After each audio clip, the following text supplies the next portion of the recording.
பட்டியல் பிரிவினருக்கான 3,50,000 பின்னடைவு பணியிடங்களை தட்டிப் பறிக்கவும், அரசியல் அதிகாரத்தை நோக்கி 25% வாக்குகள் ஒருமுகப்பட்டு விடக்கூடாது என்பதற்காகவும் எடுக்கப்பட்ட அரசியல் அஸ்திரமே உள் இடஒதுக்கீடு. யாரையோ திருப்திப்படுத்த கூலிமணியாகி வேண்டத்தகாத வார்த்தைகளை பயன்படுத்தியிருக்கிறார். அடுத்த தலைமுறை தலைவருக்கும் பூசாரியாக இப்பொழுதே அடித்தளமிடுகிறார். நெஞ்சில் நேர்மை இருந்தால் 2008ஆம் ஆண்டு நடைபெற்ற அனைத்து கட்சி கூட்டத்தில் நான் பேசிய முழு பேச்சுக்களையும் வெளியிட வேண்டும். உள் இடஒதுக்கீட்டால் கடந்த 15 வருடத்தில் தேவேந்திரகுல வேளாளர்களுக்கும் ஆதிதிராவிட பறையர்களுக்கும் ஏற்பட்ட பாதிப்புகள் குறித்து பொது மேடையில் விவாதிக்க வீரமணி அவர்களே தயாரா என்று புதிய தமிழகம் தலைவர் டாக்டர் க. கிருஷ்ணசாமி தனது செய்தி அறிக்கையில் பதிவு செய்திருக்கிறார். மேலும் அவர், வேண்டாம் வீரமணி அவர்களே வேண்டாம், கூலிமணி ஆக வேண்டாம் என்றும் வீரமணி அவர்களை எச்சரிக்கை செய்து கண்டன பதிவு செய்திருக்கிறார். அவர் கண்டன பதிவு செய்திருக்கிறது மட்டுமல்லாமல் அவர் ஒரு நீண்ட நெடிய ஒரு செய்தி அறிக்கையும் பதிவு செய்திருக்கிறார். அதை பற்றி நமது கடையறி டிவியில் பொதுமக்களின் பார்வைக்காக. தமிழகத்தில் பட்டியல் பிரிவினருக்கான 3,50,000 பின்னடைவு பணியிடங்களை தட்டி பறிக்கவும், அரசியல் அதிகாரத்தை நோக்கி 25% வாக்குகள் ஒருமுகப்பட்டு விடக்கூடாது என்பதற்காகவும் எடுக்கப்பட்ட அரசியல் அஸ்திரமே உள் இடஒதுக்கீடு. யாரையோ திருப்திப்படுத்த வீரமணி வேண்டத்தகாத வார்த்தைகளை பயன்படுத்தி இருக்கிறார். அடுத்த தலைமுறை தலைவரைக்கும் பூசாரி ஆகியிட இப்பொழுதே அடித்தளமிடுகிறார். வீரமணிக்கு இது வேண்டாத வேலை. நெஞ்சில் நேர்மை இருந்தால் 2008ஆம் ஆண்டு நடைபெற்ற அனைத்து கட்சி கூட்டத்தில் நான் பேசிய முழு பேச்சுக்களையும் வெளியிட வேண்டும். உள் இடஒதுக்கீட்டை தவறாக பயன்படுத்தியதால் கடந்த 15 வருடத்தில் தேவேந்திரகுல வேளாளர்களுக்கும் ஆதிதிராவிட பறையர்களுக்கும் ஏற்பட்ட பாதிப்புகள் குறித்து பொது மேடையில் விவாதிக்க நான் தயார். வீரமணி தயாரா என்று புதிய தமிழகம் தலைவர் டாக்டர் க. கிருஷ்ணசாமி அவர்கள் கேள்வி எழுப்பியிருக்கிறார். மேலும் அவர் கூறுகையில், பஞ்சாப் மாநிலத்தில் பால்மிகி மற்றும் மாசாபி சீக்கியர், ஆந்திராவில் மாலா மாதிகா, தமிழகத்தில் அருந்தையர் ஆகிய பட்டியலின வகுப்பினருக்கு வழங்கப்பட்ட உள் இடஒதுக்கீடுகளுக்கு எதிரான வழக்குகளில் 20 வருடங்களுக்கு பிறகு உச்சநீதிமன்றம் தீர்ப்பளித்துள்ளது. உள் இடஒதுக்கீட்டுக்கு ஆதரவாக கிடைத்த தீர்ப்பை ஆகஸ்ட் புரட்சி என கொண்டாடும் வீரமணி உள்ளிட்ட சமூக நீதி பாதுகாவலர்கள் அந்த தீர்ப்பில் உள்ள கிரீமியர் லேயர் குறித்தான தீர்ப்பையும் கொண்டாடுகிறார்களா, இல்லை அதை எப்படி எதிர்கொள்ளப் போகிறார்கள் என்பது என பொறுத்திருந்து பார்ப்போம். மேலும் பால்மிகி மற்றும் மாசாபி சீக்கியர்களுக்கு உள் இடஒதுக்கீடு சட்டமாக இல்லாமல் ஜியானி ஜெயில் சிங் அவர்கள் பஞ்சாப் மாநிலத்தில் முதலமைச்சராக இருந்து 1975ஆம் ஆண்டிலிருந்தே அரசாணையாக வழங்கப்பட்டு வந்தது. ஆந்திராவில் பட்டியலின பிரிவினர் மாலா மாதிகா மற்றும் பல்வேறு சமுதாயங்களை 4 பிரிவுகளாக்கி இடஒதுக்கீடுகள் சந்திரபாபு நாயுடு ஆட்சி காலத்தில் வழங்கப்பட்டது. எனவே தமிழகத்தில் உள் இடஒதுக்கீட்டிற்கு இவர்கள் சொந்தம் கொண்டாட எந்த முகாந்திரமும் இல்லை என்று சுட்டிக்காட்டி எச்சரிக்கிறார். மேலும் தமிழகத்தில் உள் இடஒதுக்கீடு கொடுக்கப்பட்ட காலகட்டம் மிக முக்கியமானது. உத்தரப்பிரதேசத்தில் சமர், அதாவது தமிழகத்தில் அருந்ததியருக்கு நிகரான சமுதாயத்தை சார்ந்த மாயாவதி அவர்கள் முதலமைச்சரான நேரம், அதைத் தொடர்ந்து அகில இந்திய அளவில் அவரை சார்ந்த சமூகத்தினர் மற்றும் அனைத்து பட்டியலின மக்கள் மத்தியிலேயும் அரசியல் அதிகாரத்தை நோக்கிய ஒரு எழுச்சி ஏற்பட்டது. தமிழகத்தில் பட்டியல் பிரிவில் உள்ள 3 பெரும் சமுதாயத்தினர் 25%ஐயும் தாண்டிய வாக்கு வங்கியுடன் உள்ளனர். எனவே பட்டியல் பிரிவினர் அரசியல் அதிகாரத்தை நோக்கிய ஒன்றிணைப்பு தமிழகத்தில் பெரிய தாக்கத்தை ஏற்படுத்தக்கூடும் என்று அரசியல் சாணக்கியர் கணக்கு போட்டார். அதே காலகட்டத்தில் ஒட்டுமொத்த பட்டியல் பிரிவினருக்கான இடஒதுக்கீடு தமிழகத்தில் முறையாக அமுல்படுத்தப்படாததால் ஏற்பட்ட உயர் பதவிகளுக்கான 3,50,000 பின்னடைவு பணியிடங்களை நிரப்பிட வலியுறுத்தி சட்டமன்றத்திலேயும் மக்கள் மன்றத்தையும் நாம் பெரும் போராட்டங்களை நடத்தி வந்தோம் என்று புதிய தமிழகம் தலைவர் டாக்டர் கிருஷ்ணசாமி அவர்கள் மேற்கோள் காட்டுகிறார். மேலும் அவர், சமூக நீதி பேசிக்கொண்டே சுதந்திரம் பெற்ற காலத்தில் இருந்து பட்டியல் பிரிவு மக்களுக்கு மட்டும் ஏ, பி, சி என்று அழைக்கப்படக்கூடிய உயர் பதவிகளில் ஓரிருவரை கூட அமர்த்துவதற்கு மனமில்லாமல் ஆட்சி செய்தவர்களால் 3.5 லட்சம் பேரை ஒரே நேரத்தில் பணி அமர்த்துவதற்கு எப்படி மனம் வரும்? எனவே அதை எப்படியாவது தடுத்து நிறுத்த வேண்டும். அந்த கோரிக்கைகளை திசை திருப்ப வேண்டும். எனவே ஒரே கல்லில் 2 மாங்காய் என்பதைப் போல உள் இடஒதுக்கீட்டை கையில் எடுத்தால் பட்டியலில் உள்ள 3 பிரிவினர் அரசியல் ரீதியாக ஒன்றாவதை தடுத்து விடலாம். 3 பிரிவினரும் ஒன்று சேர்ந்து 3.5 லட்சம் பின்னடைவு பணியிடங்களுக்கு உரிமை கோருவதையும் தடுத்து விடலாம் என்பதற்காக தொடுக்கப்பட்ட சதி திட்டமும் எடுக்கப்பட்ட ஆயுதம்தான் அருந்ததியர் உள் இடஒதுக்கீடு ஆகும். அதை தாண்டி அவர்களிடத்தில் எந்த நல்ல எண்ணமும் இல்லை என்று மேற்கோள் காட்டுகிறார் புதிய தமிழகம் தலைவர் டாக்டர் க. கிருஷ்ணசாமி அவர்கள். 1996ஆம் ஆண்டு, அந்த ஆண்டு முதல் 2001 வரையிலும் சட்டமன்றத்தில் பட்டியல் பிரிவினருக்கான பின்னடைவு பணியிடங்கள் குறித்து வெள்ளை அறிக்கையை வலியுறுத்திய போது, அந்த வெள்ளை அறிக்கை தயாரிப்பதற்கு அன்று இருந்த 13 அரசு பல்கலைக்கழக துணை வேந்தர்களும் பல அரசு துறைகளும் ஒத்துழைக்காத போது, சட்டமன்றத்திலேயும் அங்கம் பெற்ற அரசியல் கட்சிகளும் சட்டமன்றத்திற்கு வெளியே இருந்த அரசியல் கட்சிகளும் திராவிட கழகத்தை போன்றே சாதி சமூக அடிப்படையிலான இயக்கங்களும் நம்முடைய கோரிக்கையை ஆதரித்து குரல் கொடுக்க முன் வரவில்லை என்று சொல்லுகிறார். தமிழகத்தில் அன்றைய காலகட்டத்தில் 65 அரசு கலைக்கல்லூரிகள் இருந்தன. அதில் விரிவுரையாளர்கள், உதவி பேராசிரியர்கள், பேராசிரியர்கள் என 5000 பேர் பணிபுரிந்தனர். 18+1ஆக 19% 100 புள்ளி சுழற்சி முறை கடைபிடித்திருந்தால் கூட 1200 1300 பட்டியல் பிரிவு சார்ந்த கல்லூரி பேராசிரியர்கள் பணிபுரிந்திருக்க வேண்டும். ஆனால் 1996 வரையிலும் கடைநிலை ஊழியர் உள்ளிட்ட மொத்தம் 320 பேர் மட்டுமே 65 அரசு கல்லூரிகளிலும் சேர்ந்து பணிபுரிந்தனர். இந்த அவலநிலையை சுட்டிக்காட்டி 1999ஆம் ஆண்டு அன்றைய கல்வி அமைச்சர் பேராசிரியர் அன்பழகன் அவரது வீட்டு முன்பு புதிய தமிழகம் கட்சியின் சார்பாக தினம் ஒரு மாவட்டம் என 30 நாட்கள் மறியல் போராட்டம் நடத்திய பின்னர்தான் 100 கல்லூரி உதவி பேராசிரியர்கள் பணியிடங்களை நிரப்பிட அரசாணை பிறப்பிக்கப்பட்டது. அதன் பின்னும் தொடர்ந்து ஏறக்குறைய 10 ஆண்டு காலம் மக்கள் மன்றத்திலையும் நீதிமன்றத்திலையும் போராடி 1200 இடங்களையும் பெற்றோம். நம்முடைய இந்த முயற்சிக்கு அன்றும் எவருமே துணை வரவில்லை. ஆனால் பட்டியலின மக்களை துண்டாட மட்டும் ஒன்று சேர்ந்தார்கள். அருந்ததியர் உள் இடஒதுக்கீடு குறித்த அனைத்து கட்சி கூட்டத்திலேயும் நாம் என்ன பேசினோம் என்பதை முற்றாக மறைத்துவிட்டு விரும்பத்தகாத முறையில் நாம் நடந்து கொண்டோம் என வேண்டத்தகாத அறிக்கையை கூலிமணி வெளியிட்டிருக்கிறார். வீரமணி அவர்கள் வயதிலும் பொது வாழ்விலையும் மூத்தவர். எனவே அவரை கடுமையான வார்த்தைகளில் விமர்சிக்க விரும்பவில்லை. ஆனால் அவர் வரலாற்றில் இழைத்த பிழைகளில் ஒரு சிலவற்றையே சுட்டி காண்பிக்காமல் இருக்க முடியாது என்று சிலவற்றை சுட்டி காட்டுகிறார். அதை என்ன என்பதை பற்றி நாம் பார்க்கலாம். அதாவது, அருந்ததியருக்கான உள் இடஒதுக்கீடு குறித்த அனைத்து கட்சி கூட்டமோ அல்லது முடிவோ அந்த சமூகத்திலிருந்து எழுந்து வந்த நீண்ட நெடுநாளைய கோரிக்கையின் அடிப்படையிலேயோ அல்லது பெரும் போராட்டங்களுக்கு பிறகோ உருவானது அல்ல. புதிய வாக்கு வங்கிகளை அவர் மத்தியில் உருவாக்கும் எண்ணத்தோடு ஒரு கட்சியும் தாங்கள் சார்ந்த வகுப்பினருக்கு மிக பிற்படுத்தப்பட்டோர் பிரிவில் உள்ள இடஒதுக்கீடு கேட்பதற்கு ஏதுவாக இன்னொரு கட்சியும் நமது அரசியல் பயணத்திற்கு எதிராக ஒரு களத்தை உருவாக்க வேண்டும் என்ற தீய நோக்கத்தோடும் சில கருப்பு ஆடுகள் மற்றும் கருங்காலி கூட்டத்தின் துணையோடு ஒட்டுமொத்த பட்டியல் பிரிவினரும் ஒரு குடையின் கீழ் ஒருங்கிணைந்துவிடக்கூடாது. அரசியல் அதிகாரத்தை நோக்கி அவர்களது 25% வாக்குகள் ஒருமுகப்பட்டுவிடக்கூடாது. அவர்களை என்றென்றும் பிரித்து வைக்கப்பட வேண்டும். 3.5 லட்சம் பின்னடைவு இடங்களுக்கான போராட்டங்களை நீர்த்து போக செய்ய வேண்டும் என்பதற்காகவும் எடுக்கப்பட்ட விஷ ஆயுதமே உள் இடஒதுக்கீடு. அன்று வீரமணி அவர்கள் முன்பு தொடர்பில் இருந்த அரசியல் கட்சியோடு இருந்த தொடர்பை துண்டித்துவிட்டு புதிய துணை தேட அலைந்து கொண்டிருந்த காலகட்டம். எனவே அன்றைய முதல்வர் கலைஞர் கருணாநிதி அவர்களிடம் நெருக்கத்தை ஏற்படுத்த வேண்டும் என்பதற்காக அன்று வழிந்து வந்து உள் இடஒதுக்கீட்டை குறித்து பேசினார்.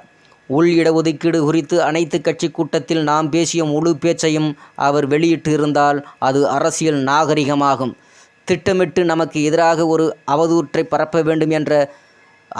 பரப்ப வேண்டும் என்று விரும்பும் ஒரு கட்சி அல்லது ஒரு குடும்பத்தின் விருப்பத்தை நிறைவேற்றவோ வேறு எவருடைய விருப்பத்தை நிறைவேற்றவோ கூலிமணியாக கூவுகிறார் என தெரிகிறது. அவருக்கு இது வேண்டாத வேலை. வலிந்து வந்து அவரது அறிக்கையில் நமது பெயரை குறிப்பிட்டு இருக்க வேண்டிய அவசியமில்லை. அவருடைய கருத்தில் நேர்மையில்லை, உண்மையில்லை. அவரது அவசியமற்ற விமர்சனம் கண்டிக்கத்தக்கது. எது விரும்பத்தக்கது அல்லது எது விரும்பத்தகாது என்பது பூமிபுத்திரனான இந்த கிருஷ்ணசாமிக்கு நன்கே தெரியும். இந்த மண்ணை சார்ந்தவர்களுக்கும், திராவிட பூசாரிகளுக்கும், ஆசாமிகளுக்கும், அரசியல் அடிவர்களுக்கும் தெரியாது. வீரமணி அவரது தனது பொது வாழ்வில் சமூகத்தின் விளிம்பு நிலையில் உள்ள உரிமைகளை மறுக்கப்படும், ஒடுக்கப்பட்டும், ஒதுக்கப்பட்டும் கிடந்த கோடான கோடி தேவேந்திரகுல வேளாளர் மக்களுக்காகவோ, அருந்ததியர்களுக்காகவோ, ஆதிதிராவிடர் மக்களுக்காகவோ குரல் கொடுத்தவர் அல்ல. யாரோ அமைத்து கொடுத்த மாளிகையில் அமர்ந்து கொண்டு அறிக்கை அரசியல் செய்பவர். பிற்படுத்தப்பட்டோர் என்ற கோட்டை தாண்டி இவர் ஒரு நாளும் பயணித்தது இல்லை. இவருடைய சாதி ஒழிப்பு, சமூக நீதி என்பதெல்லாம் வரட்டு பிராமண எதிர்ப்பு மட்டுமே. பட்டியலின மக்களின் வயல்களில் கடைமடைக்கும் தண்ணீர் வர வேண்டும் என்று கண்ணீர் சிந்தியவரோ, கடைமடைக்கு வர வேண்டிய தண்ணீர் அடைக்கப்பட்ட போது அதற்கு எதிராக குரல் கொடுத்தவரோ அல்ல. 1968ஆம் ஆண்டு தஞ்சை மாவட்டம் கீழவன்மணியில் தேவேந்திரகுல வேளாளர்கள் உள்ளிட்ட 43 பட்டியல் இனத்தவர் அரைப்படி நெல் கூலி உயர்வு கேட்டதற்காக ஒரே குடிசையில் வைத்து கொளுத்திய போது இவரோ இவரது இயக்கமோ ஒரு கண்டன குரல் எழுப்பியது உண்டா?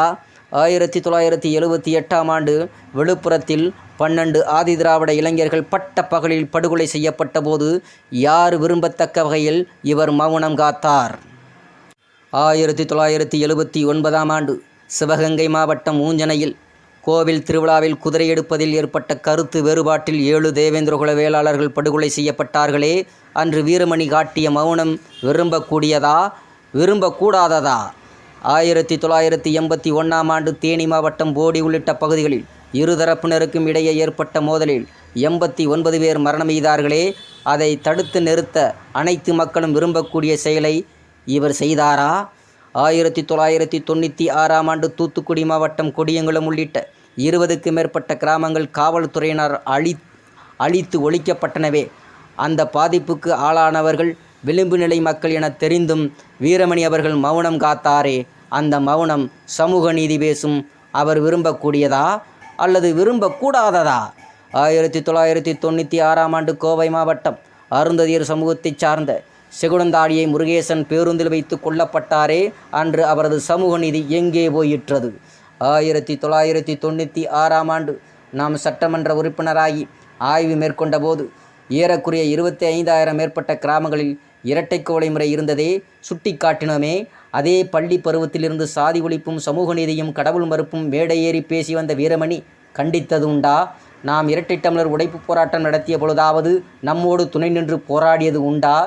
இடஒதுக்கீட்டின் மூலம் மட்டுமே சமூக நீதியை நிலைநாட்ட முடியும் என்று பழைய பஞ்சாங்க சமூக நீதி பேசும் வீரமணி அவர்களுக்கு நாம் 1996ஆம் ஆண்டு சட்டமன்றத்தில் பேசி வெள்ளை அறிக்கை பெற்று அதன் மூலமாக பட்டியல் வகுப்பினருக்கு 3.5 லட்சம் பின்னடைவு காலி பணியிடங்களை நிரப்பப்படவில்லை என்று சுட்டிக்காட்டுகின்ற வரையிலும் அவர் அதில் கூட ஈடுபாடு காட்டாதது விரும்பக்கூடிய செயலா, விரும்பத்தகாத நார செயலா?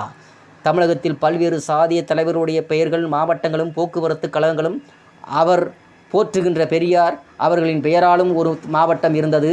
ஆனால் சுந்தரலிங்கம் என்ற ஒரு தேவேந்திரகுல வேளாளர் சமூக தியாகி பெயரில் போக்குவரத்து கழகம் வந்தவுடன் அதற்கு தமிழகத்தில் சில பகுதிகளில் மிகப்பெரிய கடும் எதிர்ப்பும் வந்ததே. அதை அவர் கண்டித்ததுண்டா? சமூக நீதி என்பது வீரமணிகளின் சாதிக்கான இடஒதுக்கீட்டில் மட்டும் தானாக இருக்கிறது. சமத்துவம், சம உரிமையும், சம மதிப்பும், எல்லோருக்கும் சமமாக இருக்க வேண்டும் என்பது அவருக்கு தெரியாததா? கேரள மாநிலம் வைக்கத்தில் ஒரு வழக்கறிஞரை உள்ளே அழைத்து சென்றோம் என்று வரலாறு பேசுவோர் கண்டதேவி பட்டியலின மக்களுக்கு தேர்விடங்களுக்கு உரிமை மறுக்கப்பட்ட போது சென்னை உயர்நீதிமன்றம் வரை சென்று அந்த உரிமையை பெற்றோமே, அதை அமலாக்க விடாமல் பல ஆண்டு காலம் தடுத்தார்களே. இதெல்லாம் நன்கு விரும்பித்தான் வீரமணி அவர்கள் மௌனம் சாதித்தாரா? அவரது மௌனம் விரும்பத்தக்கதா, வெறுக்கத்தக்கதா? 2008ஆம் ஆண்டு நடந்த அனைத்து கட்சி கூட்டத்தில் நான் வலியுறுத்தியது இதுதான்.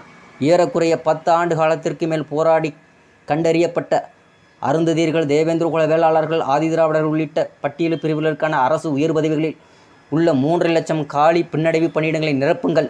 அதன் பின்னரும் இந்த 3 பிரிவில் அருந்தியர்களின் பங்கு குறைவாக இருக்கும் பட்சத்தில் அவர்களுக்கு 3% மேல் இடஒதுக்கீடு கொடுக்கக்கூடாது, அவர்களுக்கான பங்கை அளியுங்கள் என பேசியதை வீரமணி ஏன் மறைக்கிறார்? வீரமணியை போன்றோர் இழைத்த வரலாற்று பிழையின் காரணமாக அரசியல் அதிகாரத்தை நோக்கி பயணிக்க வேண்டிய சமூகங்கள் இன்று 0.5% 1/4% இடஒதுக்கீட்டுக்கு கூட அரசியல் வியாபாரிடமும் இம்மண்ணுக்கு அப்பாற்பட்டவர்களிடமும் கையேந்து நிலைமைக்கு தள்ளப்பட்டுள்ளனர். பட்டியல் பிரிவினருக்கான 3.5 லட்சம் பணியிடங்களும் நிரப்பப்படாமல் அது யார் யாருக்கோ அன்று தாரை வார்க்கப்பட்டு விட்டது. வரலாற்றில் வீரமணி ஆற்ற வேண்டிய கடமையிலிருந்து தவறி எங்கோ சென்று விட்டார். அதனால் அவரது மனசாட்சி இன்றும் உறுத்துகிறது. அருந்ததியருக்கான உள் இடஒதுக்கீடு பேசியதாவது பாவ மன்னிப்பு தேட முயற்சி செய்கிறார்.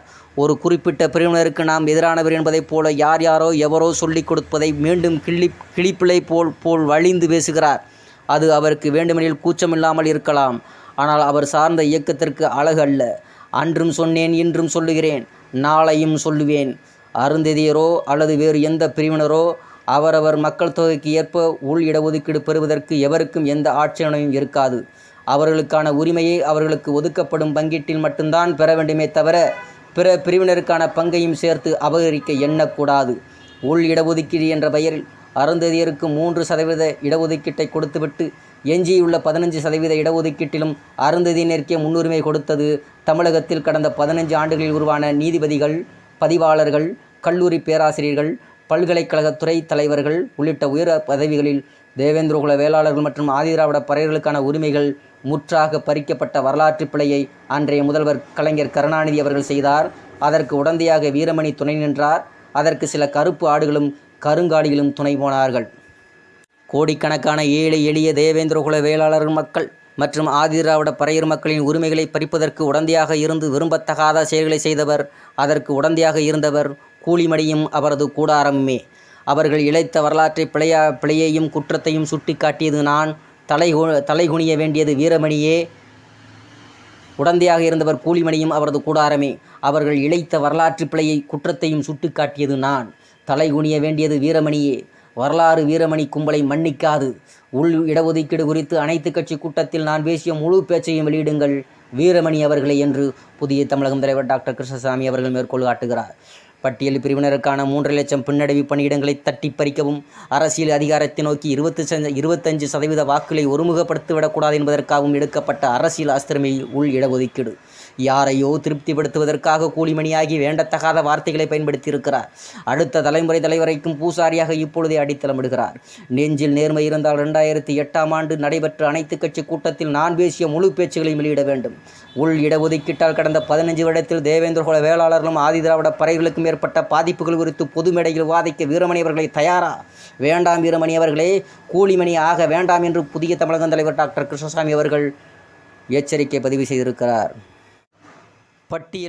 மேலும் புதிய தமிழகம் தலைவர் டாக்டர் கிருஷ்ணசாமி அவர்கள் 27/8/2020 அன்று ஒரு செய்தியை கொடுத்திருக்கிறார். அவர் என்ன செய்தியை அந்த 2020ஆம் ஆண்டு கொடுத்திருக்கிறார் என்பதை பற்றி நான் பார்க்க போகிறோம். அப்பொழுது என்ன சொல்லியிருக்கிறார் என்றால், விரும்பத்தக்கது எது, விரும்பத்தகாதது எது, சாமிகள்தான் முடிவு செய்ய வேண்டும், பூசாரிகள் அல்ல. அதாவது அருந்ததியர் உள் இடஒதுக்கீடு உச்சநீதிமன்ற தீர்ப்பு குறித்து திராவிட கழக தலைவர் ஆசிரியர் வீரமணி அவர்களின் கருத்தின் மீதான எனது விரிவான விளக்கத்திற்கு முன்னோடியாக அன்றே, அதாவது 27/8/2020 நான் கொடுத்த விளக்கம் என்று ஒரு மேற்கோள் காண்பிக்கிறார். அதாவது ஊடக செய்திகளை வைத்து ஊழையிடும் திராவிட மனுவாதிகளே, வழங்கப்படாத தீர்ப்புக்கு வாழ்த்துக்களும் வரவேற்புகளுமா? அருந்ததியர் உள் இடஒதுக்கீடு குறித்து அந்த ஊடக செய்திகளில் வெளியிட்ட அந்த விளம்பரங்களுக்கு, அதாவது ஊடக செய்திகளை வைத்து ஊழையிடும் திராவிட மனுவாதிகளே, வழங்கப்படாத தீர்ப்புக்கு வாழ்த்துக்களும் வரவேற்புகளாம் என்று புதிய தமிழகம் தலைவர் டாக்டர் கிருஷ்ணசாமி அவர்கள் மேற்கோள் காட்டுகிறார். அவர் என்ன சொல்கிறார் என்றார், பட்டியல் பிரிவிற்கான இடஒதுக்கீட்டை கூறுகளாக்கி வழங்க எதிர்ப்பு தெரிவித்து டெல்லி உச்சநீதிமன்றத்தில் புதிய தமிழகம் கட்சி மற்றும் பல்வேறு அரசியல் கட்சிகள், தனிநபர்கள் தொடர்ந்த வழக்குகளில் 5 பேர் கொண்ட நீதிமன்ற அமர்வு முடிவான தீர்ப்பு எதுவும் சொல்லாமல் அவ்வழக்கை பெரிய அமர்வுக்கு மாற்றிட உச்சநீதிமன்ற தலைமை நீதிபதிக்கு பரிந்துரை செய்து தீர்ப்பளித்துள்ளது. பட்டியல் பிரிவினரை ABCD என்று 4 பிரிவுகளாக பிரித்து ஆந்திராவில் சந்திரபாபு நாயுடு ஆட்சி காலத்தில் கொடுக்கப்பட்ட இடஒதுக்கீட்டு முறையை எதிர்த்து தொடரப்பட்ட வழக்கில் 5 நீதிபதிகள் கொண்ட உச்சநீதிமன்றம் குழு ஆந்திர அரசின் அந்த நடவடிக்கையை தவறு என சுட்டிக்காட்டி ரத்து செய்தது. அதை எதிர்த்து மனு மற்றும் இந்தியாவெங்கும் ஏறக்குறைய 20க்கும் மேற்பட்ட உள் இடஒதுக்கீடுகளுக்கு எதிராக தொடரப்பட்ட வழக்குகளை விசாரித்த உச்சநீதிமன்றம் இறுதி தீர்ப்பு எதுவும் அளிக்காமல் போகிற போக்கில் மாநில அரசுகள் உள் இடஒதுக்கீடு கொடுக்கலாம் என்று சொல்லிவிட்டு இந்த அனைத்து வழக்குகளையும் உச்சநீதிமன்ற தலைமை நீதிபதிக்கு பரிந்துரை செய்து 5 நீதிபதிகளுக்கு மேற்பட்ட நீதிபதிகள் அடங்கிய அமர்வு விசாரணை செய்தே தீர்ப்பளிக்க வேண்டும் எனவும் உத்தரவு செய்திருக்கிறார்கள். எனவே அருண் மிஸ்ரா தலைமையிலான அமர்வு தெரிவித்திருப்பது வெறும் கருத்து மட்டுமே தவிர தீர்ப்பு அல்ல. Only observation, not judgment. அதாவது உள் இடஒதுக்கீடு குறித்த இறுதியான தீர்ப்பு பெரிய அமர்வின் விசாரணைக்கு பின்னரே முடிவாகும். நீதிமன்றத்தின் தீர்ப்புகளை முழுமையாக காது கொடுத்து வாங்காமலும் தீர்ப்பு நகல்களை படித்து பார்க்காமலும் சில ஊடகங்கள் பரப்பியதற்கான செய்திகளை வெளியிட்டு ஜனநாயகத்திற்கு உருவுழைக்கிறார்கள். அவர்களுக்குத்தான் அது பிழைப்பு என்றால் 70 ஆண்டு காலத்திற்கு மேலாக கட்சி நடத்துவோரும் அரைகுறையான செய்திகளை அடிப்படையாக வைத்து கருத்து வெளியிடலாமா? இந்த வழக்கை 7 பேருக்கு மேற்பட்ட நீதிபதிகள் கொண்ட அமர்வு இனிமேல் தான் விசாரித்து தீர்ப்பளிக்க வேண்டும். ஆனால் நாம் போட்ட வழக்கு தோற்றுவிட்டதாகவும் அவர்களுடைய சமூக நீதி வெற்றி பெற்றதாகவும் ஊடக உளறல்களை வைத்துக்கொண்டு திராவிட மணிவாதிகள் ஊழையிடுகிறார்கள். இதற்கு துணையாக ஐடி விங் வேற வெட்கக்கேடு. 18% பேரில் 3% பேருக்கு மட்டுமே சமூக நீதி வழங்கப்படுகிறது என்றால் மீதம் 15% பேருக்கு சமூக அநீதி வழங்கப்பட்டு இருக்கிறது என்றுதானே பொருள். திராவிட மனுவாதிகள் தான் இதில் அவசரப்படுகிறார்கள் என்று சொன்னால் பொது உடைமைவாதிகளாவது பொறுமை காத்திருக்க கூடாதா? சரி, விரிவாக விஷயத்திற்கு வருவோம். அபார்ஜினிஸ் என்று அழைக்கப்படக்கூடிய பூர்வ குடிமக்களுடைய நிலங்கள் பறிக்கப்பட்டு சொந்த மண்ணிலேயே அம்மக்கள் வறியவர்களாக்கப்பட்டார்கள். அது மட்டுமல்ல, அம்மக்களுக்கு எதிராக சமூக, அரசியல், பொருளாதார ஒடுக்குமுறைகளும் ஏவப்பட்டன. சுதந்திர இந்தியாவில் அம்மக்களுக்கு சிறப்பு உரிமைகள் கொடுக்கப்பட வேண்டும் என்று அண்ணல் அம்பேத்கர் உட்பட பலரும் போராடியதன் விளைவாக கல்வி மற்றும் வேலைவாய்ப்புகள் மற்றும் சட்டமன்றங்கள், நாடாளுமன்றங்களிலும் பட்டியல் பிரிவினருக்கு 15%, பழங்குடியினருக்கு 7.5% கொடுக்கப்பட்டது. இது அம்மக்களுக்கு இழைக்கப்பட்ட அநீதிகளுக்கு கொடுக்கப்பட்ட ஒரு சிறிய இழப்பீடு மட்டுமே. இந்த உரிமைக்கும் ஆங்கிலேயருக்கும் வாள் பிடித்தும் கால் பிடித்தும் தங்களை வளப்படுத்தி கொண்ட நீதிக்கட்சியினருக்கும் திராவிட மனுவாதிகளுக்கும் எந்த சம்பந்தமும் கிடையாது. அரசியல் சாசனத்தில் அங்கமான அந்த இடஒதுக்கீட்டை கூட 1967க்கு பிறகு ஆட்சியில் அமர்ந்த திராவிட மனுவாதிகள் முறையாக வழங்கவில்லை. நிரப்பப்படாத இடஒதுக்கீடு பணியிடங்கள் குறித்து 1996ஆம் ஆண்டு சட்டமன்றத்தில் நாம் தொடர்ந்து போராடிய வெள்ளை அறிக்கையாக பெற்றோம். நம்முடைய வெள்ளை அறிக்கை போராட்டத்திற்கு பிறகு பட்டியல் பிரிவில் இடம்பெற்றிருந்த தேவேந்திரகுல வேளாளர்கள், ஆதி திராவிடர், அருந்ததியர் ஆகியோருக்கு தமிழகத்தின் அரசு துறைகளுக்கான ABC என அழைக்கப்படும் உயர் பதவிகளில் 18% பணியிடங்கள் நிரப்பப்படுவதற்கு பதிலாக வெறும் ஓரிரு சதவீதங்கள் இடங்கள் மட்டுமே நிரப்பப்பட்டதை அம்பலப்படுத்தினோம். அப்பொழுது இருந்த 13 அரசு பல்கலைக்கழகங்களில் பட்டியலினத்தைச் சேர்ந்த துணைவேந்தர்கள் ஒருவர் கூட கிடையாது. 15க்கு மேற்பட்ட அரசு போக்குவரத்து கழகங்களில் இயக்குநர்கள், மேலாளர்கள் ஒருவரும் இல்லை. தலைமைச் செயலகத்தில் ஆயிரக்கணக்கான பணிகள் இருந்தாலும் வெறும் விரல் விட்டு எண்ணக்கூடியவர்கள் மட்டுமே துணை செயலாளராக இருந்தனர். 1000க்கு மேற்பட்ட காவல் நிலையங்களை வழிநடத்தும் காவல் ஆய்வாளர் ஒருவர் கூட இல்லை. தமிழகம் முழுவதும் 385 வட்டார வளர்ச்சி அலுவலகங்களில் 770 BDOக்களில் பட்டியல் பிரிவை சார்ந்தவர்கள் 7 பேர் மட்டுமே இருந்தார்கள். தமிழகத்தில் இருந்த 65 மேற்பட்ட அரசு கலைக்கல்லூரிகளில் 5000க்கு மேற்பட்ட பேராசிரியர்கள், உதவி பேராசிரியர்கள், விரிவுரையாளர்கள் இருந்த இடத்தில் 18+1 19 என்ற அடிப்படையில் 1000க்கு மேற்பட்டவர்கள் பணிபுரிய வேண்டும். ஆனால் 125 பேர் மட்டுமே விரிவுரையாளராக இருந்தனர். பேராசிரியரோ உதவி பேராசிரியரோ ஒருவர் கூட இல்லை. இமயமலைக்கும் கன்னியாகுமரிக்கும் வாய்கிழிய சமூக நீதி பேசும் முன்னேற்றக் கழக ஆட்சியினுடைய லட்சணங்களை சட்டமன்றத்திலேயும் மக்கள் மன்றத்திலேயும் பிட்டு வைத்தேன். அன்றைய கல்வி அமைச்சர் அன்பழகன் வீட்டு முன்பு மாதம் 1 மாத காலம் வரை போராடியதில் 100 பேராசிரியர்களை பெற்றோம். அதன்பின் தொடர்ந்து நீதிமன்றத்தில் போராடி 1000க்கு மேற்பட்ட உதவி பேராசிரியர்கள், விரிவுரையாளர்கள் பணியிடங்களை நிரப்பினோம். அன்று நிரப்பப்பட்ட ஒவ்வொரு இடமும் புதிய தமிழகம் கட்சியினரும் தேவேந்திரகுல மக்களும் சிந்திய வியர்வையாலையும் இரத்தத்தாலையும் கிடைத்ததே. 1996 அமைச்சர் சமயநல்லூர் செல்வராஜ் தலைமையில் அமைக்கப்பட்ட குழுவின் மூலம் பட்டியல் பிரிவினருக்கு வழங்கப்பட வேண்டிய 3,50,000 பணியிடங்கள் பின்னடைவு பணியிடங்களாக இருப்பதை கண்டறிந்தோம். ஆனால் அந்த அறிக்கையை சட்டமன்றத்தில் வைக்காமல் வெறும் 11,000 இடங்களை மட்டுமே காட்டி வெள்ளையடிக்கப்பட்ட அறிக்கையாக சட்டமன்றத்திலேயே சமர்ப்பித்தார்கள். அதையும் ஆட்சி போகும் தருவாயில் தான் சமர்ப்பித்தார்கள். நானும் புதிய தமிழகம் கட்சியும் அன்று போராடியது தமிழ்நாட்டின் இப்பட்டியல் இடம்பெற்றிருக்கக்கூடிய 3 பிரிவினருக்குமான சமூக நீதியை வென்றெடுப்பதற்காகத்தான். ஆனால் நாங்கள் 3,50,000 பணியிடங்களை நிரப்ப போராடியதே 2006 மீண்டும் ஆட்சிக்கு வந்த முதலமைச்சர் கருணாநிதி அவர்கள் அப்படியே மறைத்துவிட்டு அருந்ததியர்களுக்கு உள் இடஒதுக்கீடு வழங்குவது குறித்து அனைத்து கட்சி கூட்டம் நடத்தினார். இதற்கு அந்த சமூகத்தினர் போராட்டமோ மாநாடோ நடத்தவில்லை, கோரிக்கையும் வைக்கவில்லை. அந்த அனைத்து கட்சி கூட்டத்தில் 3,50,000 பின்னடைவு பணியிடங்களை நிரப்பிவிட்டு அதன் பிறகு இதை பற்றி ஆலோசிக்கலாம் என்றுதான் சொன்னேன்.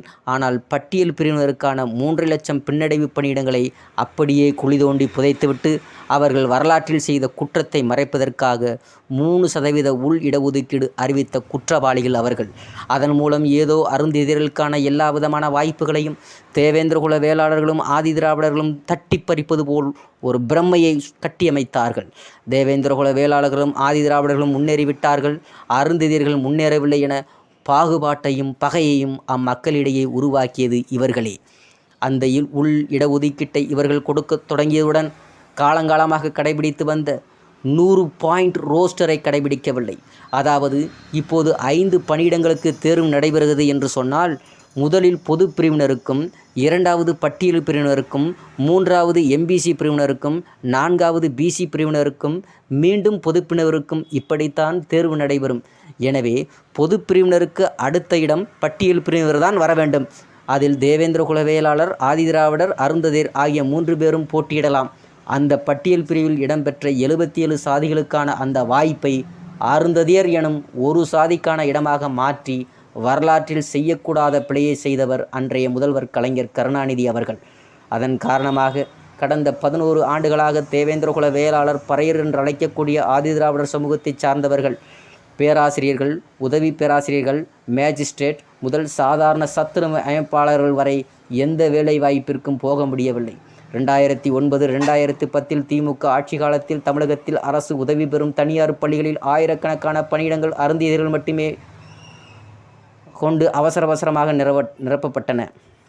திருநெல்வேலி மனோன்மணியம் சுந்தரனார் பல்கலைக்கழகமும், சென்னை பல்கலைக்கழகம், திருவள்ளுவர் பல்கலைக்கழகமும், வேலூர் அம்பேத்கர் பல்கலைக்கழகமும், மதுரை காமராஜர் பல்கலைக்கழகமும் ஆகிய அனைத்திலுமே 1000க்கு மேற்பட்ட துணை பேராசிரியர்கள் பணியிடங்களை அருந்ததியர்களுக்கு மட்டுமான இடங்களாக விளம்பரப்படுத்தினார்கள்.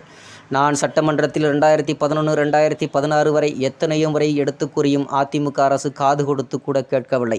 இதன் காரணமாக 18% இடஒதுக்கீடு என்பது திராவிட கட்சிகளின் ஏமாற்று செயலாக மாறிவிட்டது. 3% இடஒதுக்கீடு அருந்ததியர்களுக்கு தனியாக கொடுக்கப்பட்டதே அன்றும் என்றுமே ஆட்சேபம் செய்யவில்லை.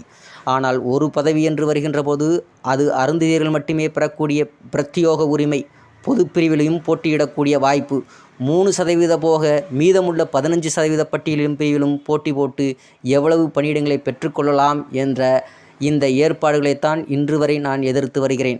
ஆனால் நான் ஒட்டுமொத்த 3% இடஒதுக்கீட்டை எதிர்ப்பது போன்ற தவறான பிம்பத்தை ஊடகங்களும் திமுகவினரும் திராவிட மனுவாதிகளும் பொது உடைமைவாதிகளும் செய்து வந்தனர், இன்றும் செய்து வருகின்றனர். தமிழ்நாட்டில் உண்மையை காட்டிலும் பொய்மை நன்கு விதைக்கிறார்கள். எல்லா காலத்திற்கும் இவருடைய பித்தலாட்டம் ஈடுபடாது. நான் உச்ச நீதிமன்றத்தில் தொடுத்த வழக்கில் கூட ஒட்டுமொத்த எஸ்சி பிரிவினருக்கான உரிமையை அருந்ததியருக்கு மட்டும் தாரை வார்த்தையை தான் எதிர்த்திருக்கிறேன். 77 சாதிகளின் வாய்ப்பை ஒரு சாதிக்கு மட்டுமே கொடுத்ததைத்தான் நான் எதிர்த்திருக்கிறேன். அதை எதிர்ப்போம். தமிழ்நாட்டில் எந்த ஊடகமும் இதை சொல்ல மாட்டார்கள்.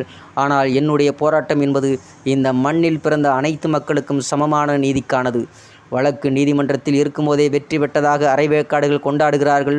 போகிற போக்கில் நீதிபதி கூறுவது எல்லாம் சட்டமாகாது, தீர்ப்பும் அல்ல, இது அவர்களுடைய கருத்து என்று மட்டுமே பதிவு செய்கிறார்கள். இனிமேல் 7 அல்ல, 9 அல்ல, 13 நீதிபதிகளை கொண்ட பெரிய குழு அமைக்கப்படும் பட்சத்தில் நான் எதற்காக வழக்கு தொடுத்தேன் என்பதை நீதிமன்றத்தில் எடுத்து வைத்து நீதியையும் உண்மையும் நிலைநாட்டுவேன். இப்போது நீதிபதிகள் தெரிவித்திருக்கும் கருத்துக்கள் எங்களுக்கு ஒரு புதிய கதவை திறந்துவிட்டிருக்கிறது. தேவேந்திரகுல வேளாளர்களை பட்டியல் பிரிவில் சேர்த்தது தவறு என ஆங்கிலேய அரசு மீது குற்றம் சுமத்தி எங்களை பட்டியல் பிரிவிலிருந்து நீக்கிவிடுங்கள் என நாங்கள் புதிய பாதையில் பயணிக்கிறோம். ஒருவேளை நீங்கள் இதை தீர்ப்பாக எடுத்துக்கொண்டால் தேவேந்திரகுல வேளாளர்களை பட்டியல் பிரிவிலிருந்து வெளியேற்ற எந்த தடையும் இல்லை. அண்ணன் எடப்பாடி அரசு இனிமேல் தயக்கம் காட்ட வேண்டிய அவசியம் இருக்காது. 6 பிரிவுகளை ஒன்றாக்கி தேவேந்திரகுல வேளாளர் என அரசாணை பிறப்பித்தது. புதிதாக மிகப்பெரிய பின்தங்கியோர் என பட்டியலை உருவாக்கி எங்களுக்கான பங்கை கொடுத்து விடுங்கள்.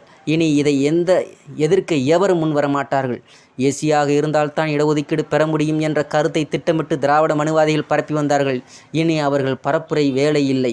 இப்பொழுது இடஒதுக்கீட்டை பெறுவதற்கு பட்டியல் பிரிவில் இருக்க வேண்டிய அவசியமில்லை என்பதும் தெளிவுபடுத்தப்பட்டு விட்டது. ஆகையால் தமிழக முதல்வர் அவர்களே, தேவேந்திரகுல வேளாளர் அரசாணை பட்டியல் வெளியேற்ற பணிகளை துரிதப்படுத்துங்கள். தேவேந்திரகுல வேளாளர்களை பட்டியல் பிரிவிலிருந்து வெளியேற்றுங்கள். புதிய பட்டியலை உருவாக்குங்கள்.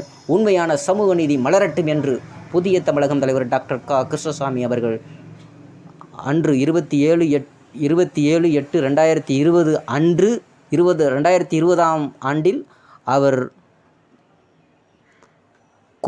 முன்வைத்து கோரிக்கை எழுதப்பட்ட மடலை இன்று பொது பார்வைக்காக நாங்கள் வைக்கிறோம். மேலும்